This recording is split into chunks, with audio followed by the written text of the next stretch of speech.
अगर आप आज के क्लास में दिखाए गए सभी क्वेश्चन में से 20 क्वेश्चन का सही सही जवाब दे दिए तो समझ जाइएगा कि आपका हिस्ट्री में 80% तैयारी हो चुका है। नमस्कार साथियों, आप सभी बच्चों का एक बार फिर से स्वागत है रुचि बिहार क्लासेस में। प्यारे साथियों, जैसा कि आप सभी को मालूम है 9 फरवरी 2026 को आप सभी का हिस्ट्री का एग्जाम है और आज के क्लास में आप सभी को मेरी बातों को ध्यान से सुनिएगा, ठीक है। अगर आप चाहते हो कि हम हिस्ट्री में अच्छे अंक लाएं तो आप मेरी बातों को ध्यान से सुनिएगा, कुछ इंपॉर्टेंट बात बता रहा हूँ, ठीक है। मेरे बच्चों, आज की क्लास में मैं आप सभी को हिस्ट्री का सबसे ज्यादा इंपॉर्टेंट ऑब्जेक्टिव क्वेश्चन दिखाऊंगा जो कि 9 फरवरी के लिए बहुत ही ज्यादा खास है। अगर आप कोई काम कर रहे हो तो काम कार्य को छोड़ करके पहले इस वीडियो को अच्छे से देख लो, क्योंकि ये सभी क्वेश्चन प्यारे बच्चों मोस्ट इंपॉर्टेंट क्वेश्चन है, ठीक है। आप सभी अपने दोस्तों के पास क्लास को शेयर भी कर दीजिएगा। प्यारे साथियों, मैं आप सभी को टोटल, ठीक है, मैं आप सभी को टोटल 100 ऑब्जेक्टिव क्वेश्चन दिखाऊंगा जिनमें आप सभी को ध्यान से सुनिएगा, ठीक है। मैं आप सभी को टोटल 100 ऑब्जेक्टिव क्वेश्चन बताऊंगा, ठीक है। देखते हैं हम सभी टाइम के अनुसार कवर करेंगे जितना क्वेश्चन हम सभी पढ़ पाते हैं, ठीक है। जैसे मान लो हम सभी 100 ऑब्जेक्टिव क्वेश्चन मैं आप सभी को दिखाऊंगा, ठीक है।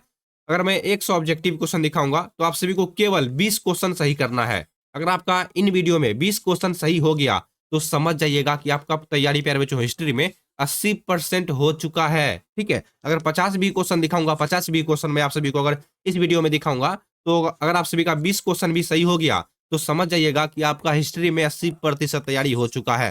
क्योंकि आज के क्लास में इंपॉर्टेंट क्वेश्चन ही दिखाया जाएगा, समझे आप सभी। इंपॉर्टेंट क्वेश्चन ही दिखाया जाएगा, इसलिए आप सभी एक एक करके क्वेश्चन को ध्यान से देखिएगा, ठीक है। वीडियो को लाइक जरूर कीजिएगा, ठीक है। शुरू करते हैं हम सभी क्लास को।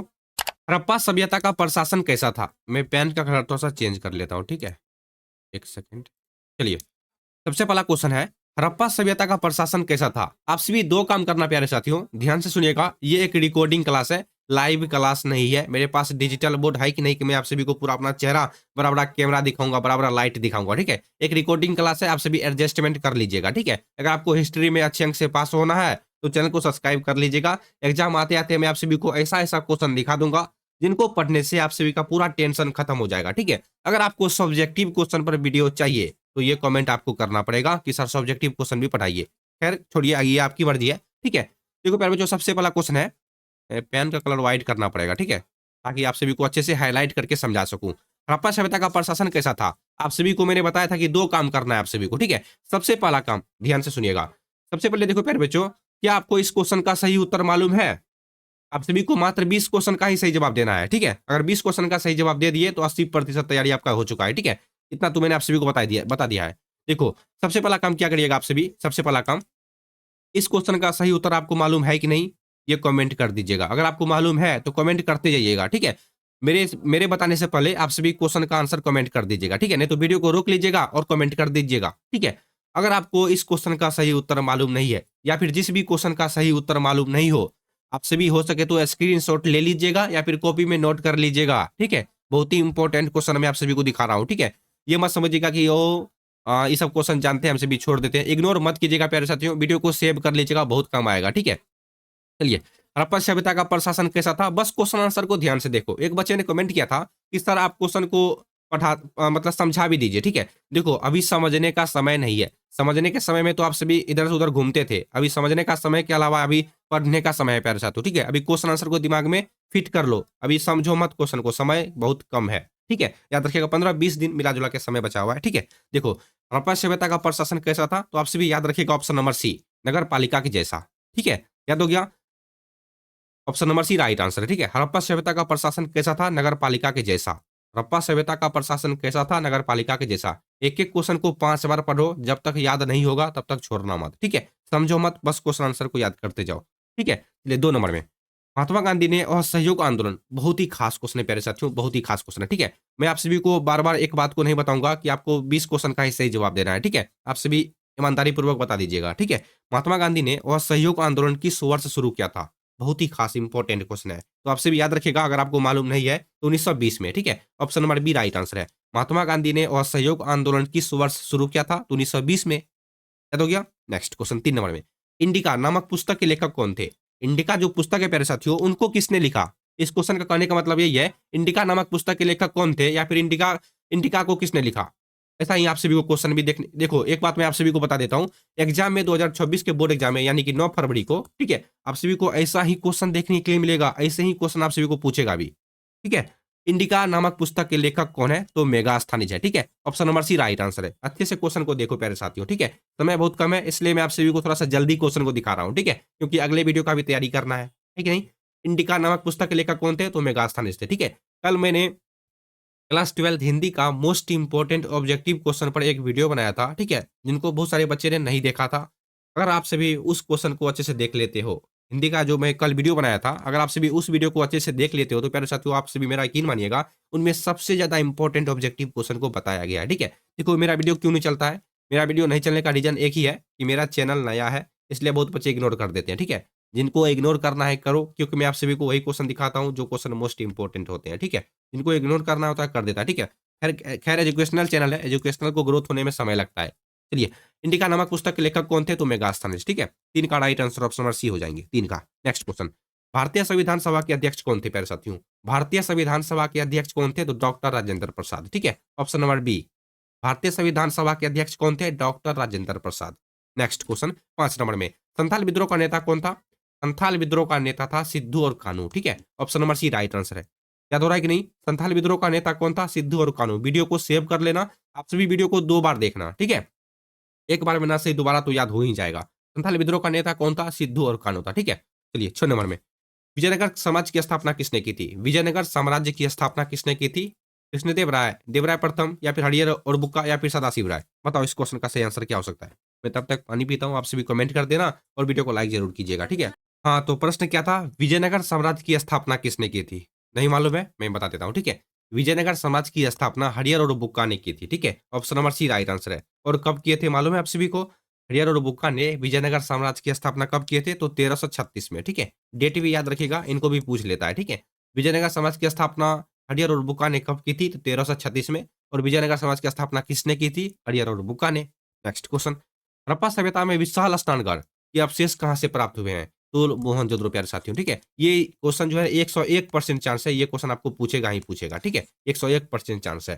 हड़प्पा सभ्यता में विशाल स्नानघर के अवशेष कहाँ से प्राप्त हुए हैं? तो मोहनजोदड़ो से। ऑप्शन नंबर सी होंगे। नेक्स्ट क्वेश्चन 8 नंबर में। ठीक है, 1800 के विद्रोह के समय भारत का मुगल बादशाह कौन था? जब हमारे भारत में 1800 में विद्रोह हुआ था तो उस समय भारत का मुगल बादशाह कौन था? बताओ। जी, 8 का right answer option number C होगा, बहादुर शाह जफर। ठीक है, ऑप्शन नंबर सी। 1800 के विद्रोह के समय भारत का मुगल बादशाह कौन था? Bahadur Shah Zafar. Option number C. ध्यान से देखते जाओ, 9 फरवरी के लिए मोस्ट इंपोर्टेंट क्वेश्चन मैं आप सभी को दिखा रहा हूँ। ठीक है, चलिए अगला, किताब उल हिंद किसकी रचना है? किताब उल हिंद किसकी रचना है? अल-बरूनी। क्या होगा? सही आंसर है कि नहीं? ऑप्शन नंबर बी होगा। ठीक है, याद रखिएगा आप सभी, ऑप्शन नंबर बी।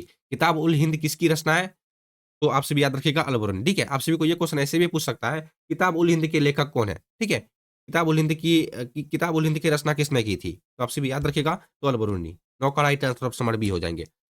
लिखा हुआ है, कुरु जनपद की राजधानी कहाँ स्थित थी? ये नया क्वेश्चन है। ठीक है, ये एक नया क्वेश्चन है प्यारे साथियों 2026 के लिए। ध्यान से देखो, कुरु जनपद की राजधानी कहाँ स्थित थी? देखो, कुरु जनपद जैसे हम सभी महाजनपद बोलते हैं, महाजनपद तो आप सभी नाम सुने होंगे। ठीक है, कुरु जनपद नया क्वेश्चन पूछा है। ठीक है, 2026 में नया चेंज हुआ है। आप सभी महाजनपद का नाम सुने ही होंगे। ठीक है, क्वेश्चन क्या है? कुरु जनपद की राजधानी कहाँ पर थी? कुरु जनपद यानी कि महाजनपद। ठीक है, देखो कुरु जनपद यानी कि महाजनपद की 2 राजधानियां थी, एक थी इंद्रप्रस्थ और हस्तिनापुर। ठीक है, याद रखिएगा। और यहाँ पर क्वेश्चन पूछ रहा है, कुरु जनपद की राजधानी कहाँ पर थी? तो आप सभी याद रखिएगा। देखो क्या ऑप्शन है? इंद्रप्रस्थ। ठीक है, ऑप्शन नंबर सी होगा इस क्वेश्चन का right answer, option number C. ठीक है, या फिर आप सभी को ऑप्शन में दे देगा हस्तिनापुर, तो आप सभी हस्तिनापुर में टिक मार दीजिएगा। ठीक है, कुरु जनपद की राजधानी कहाँ पर थी? तो इंद्रप्रस्थ में। नेक्स्ट क्वेश्चन, पानीपत का प्रथम युद्ध किस वर्ष हुआ था? ठीक है, ये सब क्वेश्चन का उत्तर आपको शायद मालूम होगा। ठीक है, पानीपत का प्रथम युद्ध किस वर्ष हुआ था? तो 1526 में। ऑप्शन नंबर सी होगा 11 का। ठीक है, पानीपत का प्रथम युद्ध 1526 में हुआ था। धोलावीरा किस राज्य में स्थित है? धोलावीरा। ठीक है, क्वेश्चन को ध्यान से देखो प्यारे साथियों, 12 का राइट आंसर जो है ऑप्शन नंबर सी होगा, गुजरात में। ठीक है, धोलावीरा किस राज्य में स्थित है? तो गुजरात में स्थित है। ठीक है, चलिए अगला क्वेश्चन, बिहार में 1800 के विद्रोह का नेतृत्व किसने किया था?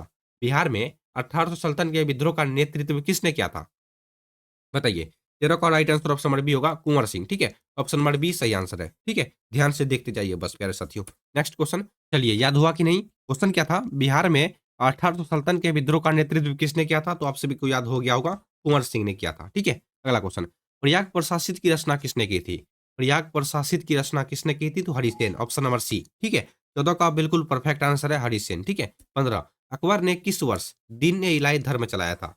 अकबर ने किस वर्ष प्यारे साथियों दिन ए इलाही नामक धर्म चलाया था?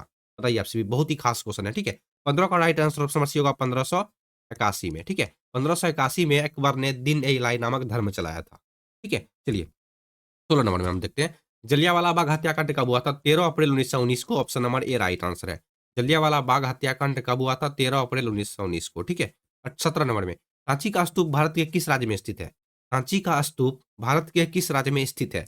तो 17 का सही आंसर है ऑप्शन नंबर सी, मध्य प्रदेश में, ठीक है। ध्यान से देख लीजिए, ठीक है। सांची का स्तूप भारत के किस राज्य में स्थित है? मध्य प्रदेश में स्थित है, ठीक है। 18 नंबर में, अस्थाई बंदोबस्त कहाँ पर लागू किया गया था? देखो, अस्थाई बंदोबस्त प्यारे साथियों बंगाल में भी लागू किया गया था, बिहार में भी, उड़ीसा में भी, जो कि उड़ीसा भी लिख सकते हैं हम सभी, ठीक है। वाराणसी में भी, उत्तरी कर्नाटक में भी, ठीक है। यहाँ देखो, बंगाल में भी, बिहार में भी, उड़ीसा में भी, वाराणसी में भी, कर्नाटक में भी, ठीक है। इन सभी जगहों पर अस्थाई बंदोबस्त लागू किया गया था। अब देखो क्वेश्चन क्या पूछ रहा है आप सभी को, ऑप्शन के अनुसार आपको जवाब देना पड़ेगा, ठीक है। अस्थाई बंदोबस्त निम्नलिखित में अस्थाई बंदोबस्त कहाँ पर लागू किया गया था? तो आप सभी देखो इनमें से क्या क्या ऑप्शन मैच हो रहा है? तो बंगाल हो रहा है, ठीक है। तो इस क्वेश्चन का सही आंसर ऑप्शन नंबर सी, ज्यादातर ऑप्शन में बंगाल ही सही आंसर होता है, ठीक है। अस्थाई बंदोबस्त कहाँ पर लागू किया गया था? तो बंगाल में, ठीक है। ऑप्शन को ध्यान से देख लो आप सभी, ठीक है। आप सभी इन सभी ऑप्शन को ध्यान से देख लो, स्क्रीनशॉट ले लो आप सभी। ले लिए। 19, क्या लिखा हुआ है? भारत, क्या लिखा हुआ है? महाभारत का युद्ध कितने दिनों तक चला था? महाभारत का युद्ध कुल मिलाकर के 18 दिनों तक चला था, और इस क्वेश्चन का right answer option number B होगा, ठीक है। इस क्वेश्चन का सही आंसर आप सभी को भी मालूम होगा। महाभारत का युद्ध कितने दिनों तक चला था? 18 दिनों तक चला था, ठीक है। 20 नंबर में, इब्न बतूता किस देश का निवासी था? तो बताइए, बहुत ही इंपॉर्टेंट क्वेश्चन प्यारे साथियों, इब्न बतूता किस देश का निवासी था? 20 का right answer option number B होगा, मोरक्को का निवासी था, ठीक है। Option number B, Ibn Battuta किस देश का निवासी था? मोरक्को का निवासी था, ठीक है। 21, श्वेतांबर और दिगंबर का संबंध किस धर्म से है?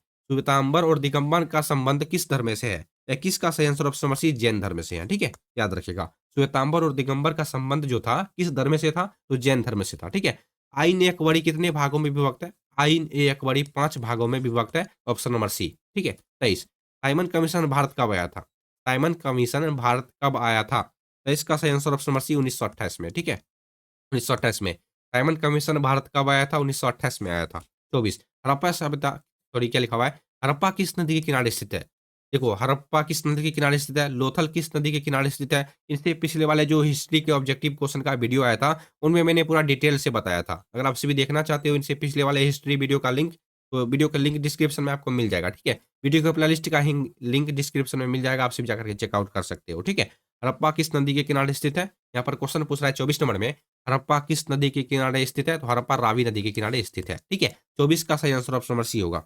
25 नंबर में देखते हैं, विजयनगर का सबसे महान शासक कौन था? विजयनगर का सबसे महान शासक था प्यारे साथियों कृष्णदेव राय, ठीक है। कृष्णदेव राय, जो कि बहुत दिनों तक शासन किए थे। विजयनगर का सबसे महान शासक कौन था? तो कृष्णदेव राय था, ठीक है। 25 का सही आंसर ऑप्शन नंबर सी, रानी लक्ष्मीबाई का जन्म कहाँ पर हुआ था? रानी लक्ष्मीबाई का जन्म कहाँ पर हुआ था? तो वाराणसी, जिसे हम सभी काशी बोलते हैं, ठीक है। ऑप्शन नंबर सी, रानी लक्ष्मीबाई का जन्म काशी में हुआ था, ठीक है। समुद्रगुप्त की तुलना किस यूरोपीय शासक से की जाती है? समुद्रगुप्त की तुलना किस यूरोपीय शासक से की जाती है? तो नेपोलियन, ऑप्शन नंबर सी, ठीक है। 27 का सही answer option number C, Ashoka के अभिलेखों का अशोक के अभिलेखों को सर्वप्रथम किसने पढ़ा था? अशोक के अभिलेखों को सर्वप्रथम किसने पढ़ा था? तो जेम्स प्रिंसेप, ठीक है। Option number C right answer है, जेम्स प्रिंसेप, ठीक है। 29 नंबर में, चंपारण सत्याग्रह किस वर्ष हुआ था? तो 1917 में, याद रखिएगा। चंपारण सत्याग्रह किस वर्ष हुआ था? 1917 में हुआ था, ठीक है। मुगल चित्रकला किसके काल में अपने चरमोत्कर्ष पर थी? मुगल चित्रकला किसके काल में अपने चरमोत्कर्ष पर थी? बताइए, किसके काल में? अकबर के काल में, या फिर जहांगीर के, या फिर शाहजहां, या फिर हुमायूं? क्या होगा इस क्वेश्चन का राइट आंसर? इसका राइट आंसर होगा प्यारे साथियों, नहीं मालूम है तो मैं बता देता हूँ, ठीक है। जहांगीर के शासनकाल में, ठीक है। ऑप्शन नंबर बी सही आंसर है। मुगल चित्रकला किसके काल में अपने चरमोत्कर्ष पर थी? तो जहांगीर के शासनकाल में, ठीक है। 31 नंबर में, धम्म की शुरुआत किसने की थी? धम्म की शुरुआत किसने की थी? धम्म का मतलब क्या हो? यहाँ देखो, धम्म का मतलब ये देखो, धर्म होता है प्यारे साथियों, ठीक है। धर्म होता है, ठीक है। धर्म लिखा हुआ है हिस्ट्री सब्जेक्ट में, ठीक है। धर्म होता है। धर्म की शुरुआत किसने की थी? आप सभी ऐसे समझो, ठीक है। तो धर्म जैसे ही हिस्ट्री में जैसे ही नाम सुनो धर्म, तो अशोक में घुस जाओ, ठीक है। तो 31 का राइट आंसर ऑप्शन बी होगा, अशोक, ठीक है। चलिए 22, सॉरी 22 नहीं 32, लोथल किस नदी के किनारे स्थित है? ये भी क्वेश्चन। हड़प्पा किस नदी के किनारे स्थित है? यहाँ देखो, हड़प्पा, ठीक है। हड़प्पा किस नदी के किनारे स्थित है? हड़प्पा रावी नदी के किनारे स्थित है। और यहाँ पर क्वेश्चन पूछ रहा है लोथल किस राज्य में स्थित है, ठीक है। सॉरी, यहाँ पर क्वेश्चन है लोथल किस राज्य में स्थित है? तो लोथल प्यारे साथियों किस राज्य में है? गुजरात में है, ठीक है। 32 का सही आंसर ऑप्शन नंबर डी होगा, गुजरात में। 33 नंबर में, हेनसोंग किस देश का यात्री था? तो चीन का यात्री था, ठीक है। हेनसोंग जो था प्यारे साथियों चीन का एक यात्री था। 34 नंबर में दांडी मार्च से किस आंदोलन की शुरुआत हुई थी? दांडी मार्च से, बहुत बच्चे यहाँ पर कंफ्यूज हो जाते हैं, मैं यहाँ बता देता हूँ आप सभी को। दांडी मार्च से सविनय अवज्ञा आंदोलन की शुरुआत हुई थी, ठीक है। ऑप्शन नंबर डी होगा राइट आंसर, आप सभी याद रखिएगा। दांडी मार्च किस आंदोलन से शुरू हुई थी? तो आप सभी याद रखिएगा सविनय अवज्ञा आंदोलन से शुरू हुई थी, ठीक है। 35 नंबर में हम्पी को यूनेस्को द्वारा विश्व विरासत स्थल कब घोषित किया गया? हम्पी को यूनेस्को द्वारा विश्व विरासत स्थल कब घोषित किया गया? 35 का परफेक्ट आंसर बताओ आप सभी। ऑप्शन नंबर बी होगा 1986 में, ठीक है। 1986 को हम्पी को यूनेस्को द्वारा विश्व विरासत स्थल कब घोषित किया गया? 1986 में, ठीक है। दिल्ली से दौलताबाद किस शासक ने अपनी राजधानी बदली थी? दिल्ली से दौलताबाद किस शासक ने अपनी राजधानी बदली थी या फिर परिवर्तित की थी? बात एक ही होता है, ठीक है। बस क्वेश्चन पूछने का तरीका अलग-अलग हो सकता है शायद, ठीक है। 36 का सही आंसर ऑप्शन नंबर बी होगा मोहम्मद बिन तुगलक, ठीक है। अच्छे से क्वेश्चन आंसर को ध्यान से देख लो, ठीक है। रिकॉर्डिंग क्लास है, लाइव क्लास रहा था तो मैं आप सभी से बातचीत कर पाता, ठीक है। 37 नंबर में तलवंडी किसका जन्म स्थान है? तलवंडी में किनका जन्म हुआ था? तो गुरु नानक का जन्म हुआ था, ठीक है। मोस्ट इंपोर्टेंट क्वेश्चन प्यारे साथियों, तलवंडी में किसका जन्म हुआ था? 10th क्लास में भी पूछता है, 12th क्लास में भी पूछता है, ठीक है। तलवंडी में गुरु नानक का जन्म हुआ था, 5 बार बक लो याद हो जाएगा, ठीक है। चलिए 38 त्रिपिटक साहित्य का संबंध किस धर्म से है? त्रिपिटक साहित्य का संबंध जो है किस धर्म से है? 38 का सही आंसर ऑप्शन नंबर डी बौद्ध धर्म से है, ठीक है। त्रिपिटक साहित्य का संबंध किस धर्म से है? बौद्ध धर्म से है। 39 कॉर्नवालिस कोड किस वर्ष बना था? ठीक है। देखो प्यारे साथियों आज की क्लास में मैं आप सभी को टोटल 50 क्वेश्चन ही दिखाऊंगा, ठीक है। और 50 क्वेश्चन में आपका कितना क्वेश्चन सही हुआ था, यानी कि 20 क्वेश्चन सही हुआ था कि नहीं, ये कमेंट में एकदम ईमानदारी पूर्वक जरूर बताइएगा, ठीक है। कॉर्नवालिस कोड किस वर्ष बना था? तो 39 का सही आंसर जो है ना ऑप्शन नंबर बी होगा 1793 में, ठीक है। कॉर्नवालिस कोड किस वर्ष बना था? 1793 में बन गया था। 40 करो या मरो का नारा किसने दिया था? करो या मरो का नारा किसने दिया था? भगत सिंह, महात्मा गांधी, सुभाष चंद्र बोस या फिर जवाहरलाल नेहरू? बहुत बच्चे क्या गलती करते हैं यहाँ पर मालूम है? सुभाष चंद्र बोस में टिक मारते हैं, जो कि गलत है, सरासर गलत है, ठीक है। करो या मरो का नारा किसने दिया था? तो आपसे भी याद रखिएगा महात्मा गांधी ने दिया था, ठीक है। 40 का right answer option number B होगा महात्मा गांधी ने। कब दिया था? तो आपसे भी याद रखिएगा 1942 में, ठीक है। 1942 में करो या मरो का नारा दिया था महात्मा गांधी ने, ठीक है। चलिए जीतल किस धातु का बना होता था? तो जीतल तो तांबा का बना होता था, ठीक है। Option number D. 42 मनुस्मृति में कितने प्रकार के विवाहों का उल्लेख है? तो 8, ठीक है। ये सभी क्वेश्चन मोस्ट इंपोर्टेंट क्वेश्चन है प्यारे साथियों 9 फरवरी के लिए, ठीक है। मनुस्मृति में कितने प्रकार के विवाहों का उल्लेख है? तो 8। गेटवे ऑफ इंडिया का निर्माण कब हुआ था? गेटवे ऑफ इंडिया से रिलेटेड लगभग 5 क्वेश्चन बनता है, ठीक है। अगर मैं बताऊंगा यहाँ पर तो वीडियो का लेंथ काफी लंबा हो जाएगा। खैर छोड़ो, अभी क्वेश्चन क्या है इसको देख लो, ठीक है। गेटवे ऑफ इंडिया का निर्माण कब हुआ था? तो 1911 में, ठीक है। Option number B right answer 1911 में। चलिए 44 कैबिनेट मिशन भारत कब आया था? कैबिनेट मिशन जो है भारत कब आया था, यही क्वेश्चन पूछ रहा है, ठीक है। बताइए मालूम है तो। ऑप्शन नंबर डी होगा 1946 में। कैबिनेट मिशन कब भारत आया था? 1946 में आया था, ठीक है। 44 का right answer option number D होगा। 45 महात्मा बुद्ध को ज्ञान कहाँ प्राप्त हुआ था? महात्मा बुद्ध को ज्ञान प्राप्त कहाँ पर हुआ था? लुम्बिनी में, बोध गया, सारनाथ या फिर कुशीनगर? बताइए। 35 नहीं 45 का सही आंसर ऑप्शन नंबर बी होगा बोध गया में, ठीक है। याद रखिएगा महात्मा बुद्ध को ज्ञान कहाँ पर प्राप्त हुआ था? तो बोध गया में प्राप्त हुआ था, ठीक है। 46 नंबर में रेतवाड़ी व्यवस्था सबसे पहले कहाँ लागू की गई थी? रेतवाड़ी व्यवस्था सबसे पहले कहाँ पर लागू की गई थी? बंगाल, मद्रास, बिहार या फिर अवध? बताइए। 46 का सही आंसर ऑप्शन नंबर बी होगा मद्रास में, ठीक है। याद रखिएगा 46 का right answer option number B. 47 number में भारत का अंतिम मुगल सम्राट कौन था? भारत का अंतिम मुगल सम्राट कौन था? शाहजहां था, औरंगजेब था या फिर मोहम्मद शाह या फिर बहादुर शाह जफर? नहीं मालूम है तो मैं बता देता हूँ, ठीक है। Option number D right answer है बहादुर शाह जफर था, ठीक है। याद रखिएगा आपसे भी। भारत का अंतिम मुगल सम्राट कौन था? तो बहादुर शाह जफर था, ठीक है। चलिए 48 नंबर में विजयनगर में आने वाला प्रथम विदेशी यात्री कौन था? विजयनगर में आने वाला प्रथम विदेशी यात्री कौन था? विजयनगर में आने वाला प्रथम विदेशी यात्री कौन था? निकोली कोंटी, ठीक है। 48 का राइट आंसर क्या होगा? निकोली कोंटी ऑप्शन नंबर बी होगा राइट आंसर, ठीक है। 49 नंबर में संथाल विद्रोह कब हुआ था प्यारे साथियों? संथाल विद्रोह कब हुआ था? तो आपसे भी याद रखिएगा संथाल विद्रोह 1855 से लेकर के 1800 1856 के बीच में हुआ था, ठीक है। यानी कि लगभग एक मान लो ना 100 साल लग गया था, ठीक है। संथाल विद्रोह कब हुआ था? तो 1855 से लेकर के 1856 तक में, ठीक है। ऐसा नहीं कर सकते 100 साल नहीं लगा था, 1 साल लग गया था, ठीक है। बोलने में थोड़ा-सा मिस्टेक हो गया था। नेक्स्ट क्वेश्चन और सबसे लास्ट क्वेश्चन है, ठीक है। और 50 क्वेश्चन में यहाँ देखो क्वेश्चन को आपसे भी देख लो 50 नंबर का। और इन 50 क्वेश्चन में क्या आपका 20 क्वेश्चन सही हुआ कि नहीं? कमेंट में एकदम ईमानदारी पूर्वक ज़रूर बताइएगा, ठीक है। कितना क्वेश्चन आप सभी का सही हुआ ये आप सभी कमेंट कर दीजिएगा, मैं देख लूँगा, ठीक है। भारतीय संविधान कब अस्तित्व में आया? बताइए, यानी कि लागू हुआ। भारतीय संविधान कब अस्तित्व में आया? देखो, अगर ये क्वेश्चन इस तरीका से पूछे, भारतीय संविधान कब अस्तित्व में आया, तो बहुत बच्चे क्या होते हैं, कन्फ्यूज हो जाते हैं, ठीक है? लेकिन आपको कन्फ्यूज नहीं होना है। इस क्वेश्चन का कहने का मतलब है, भारत का संविधान कब लागू हुआ? तो सीधा सा आंसर है 26 जनवरी 1950 को, ठीक है? Option number D right answer है। याद हो गया? चलिए, अब आप सभी बताइए इन 50 क्वेश्चन में कितना आपका क्वेश्चन सही हुआ, ठीक है? कितना क्वेश्चन आंसर आपका सही हुआ? एकदम ईमानदारी पूर्वक बता दीजिएगा, ठीक है? ये एक रिकॉर्डिंग क्लास है, लाइव क्लास नहीं है, ठीक है? अगर आप सभी चाहते हो मैं भी डिजिटल बोर्ड पे पढ़ाऊँ, तो आप सभी मेरे को सपोर्ट करो, वीडियो को लाइक करो, दोस्तों के साथ शेयर करो, व्हाट्सएप, इंस्टाग्राम और सकते फेसबुक पर स्टोरी पे स्टोरी लगा लिया करो, ठीक है? और चैनल को सब्सक्राइब कर लेना, इस तरह का वीडियो आप सभी को रोजाना मिलता रहेगा, ठीक है? तब तक के लिए आप सभी पढ़ते रहिए, मुस्कुराते रहिए, मिलते हैं अगले वाले वीडियो में, तब तक के लिए बाय बाय।